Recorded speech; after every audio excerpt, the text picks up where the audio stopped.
Hi, it's Jessica Walden, President of the Greater Macon Chamber of Commerce, here with our Military and Government Affairs Chair, Chrissy Miner, and it is time for another Advocacy Update. A lot going on, a lot moving in real time. Let me just first start, though, by saying thank you to everyone who came out to our Macon Day fish fry. Of course, our class enjoyed an incredible time at the state capitol, as well as our community leaders who went up with the Leadership Macon class. But then that evening, we held a great signature program at the Georgia Freight Depot and had representation from all over Georgia there, and it was just a great evening. We'll even link up some of the photos and recaps from that night in this advocacy newsletter. And man, our good fried fish from Jim Shaw's must have done some good, because the next day, SB 68, part of the tort reform package, did make its way through the Senate after much discussion. And now we see where it goes from here. That is 68. We will continue to watch SB 69. All of our delegation is included in this newsletter. So I would say now's a good time if you're a business owner who is interested in tort reform and the pieces of this package and your experience, not only can you share it with us, but our local representatives, and it's time for the House to hear from our businesses who are in support of this. I'm also going to include an article from the Savannah Chamber.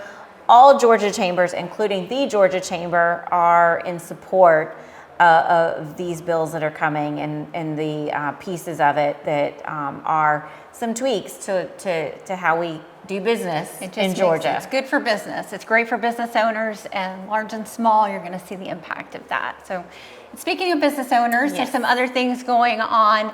Right now, there's some House bills that are going after income tax, which is great for a 5.19% cap, ultimately down to a 5% income tax, which is fantastic.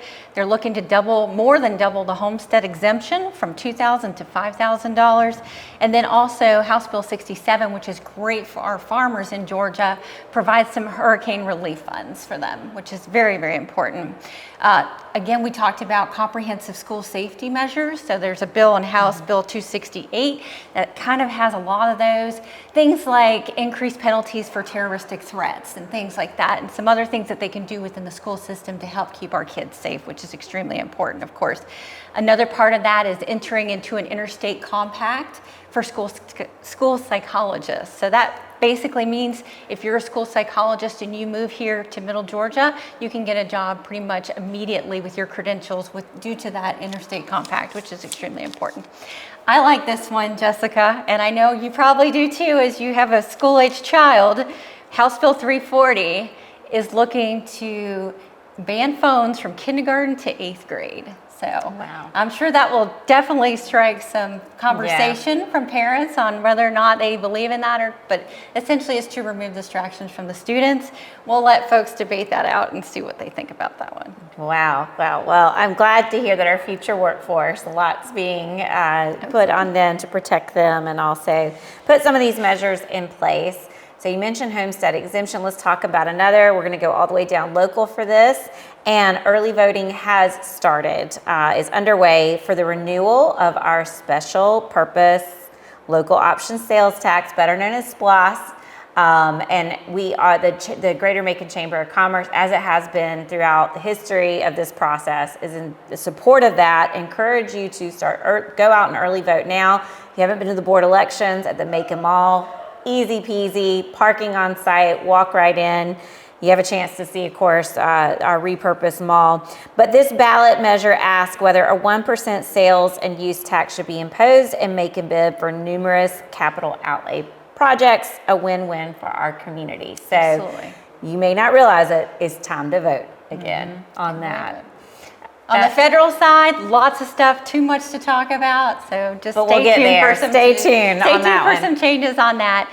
Last thing, military retirement exemption. They're working to make that. Right now, it covers up to a certain amount. They're trying to the entire retirement check for military. Hopefully that goes through. Yes, and then in two, we have a chance at two bills with that, and a mirror bill to Representative Bethany Ballard's bill has been is being introduced. So we're watching this one. We are very much in support of that. Our chamber, as well as chambers, including throughout the state, we've even signed on with the Metro Atlanta Chamber. We're in support of this because this is workforce development through and through, and a chance to keep our military here in our communities once they retire at very young ages, to still be able to have that next chapter. 20 years till retirement. You join at 18, you're retired at 38, right? You get a whole second career on the horizon, so it's a good thing. Good thing, and of course we want them to choose Macon and choose Central Georgia and be like other base communities on that. We'll give you a rundown on some of this in the newsletter. We do want to hear from you. The tort reform survey is still in this newsletter, and we will be sharing some of our business sentiments with our local leaders. So again, thank you to everyone who came out to Macon Day to show that advocacy support for Macon, Georgia.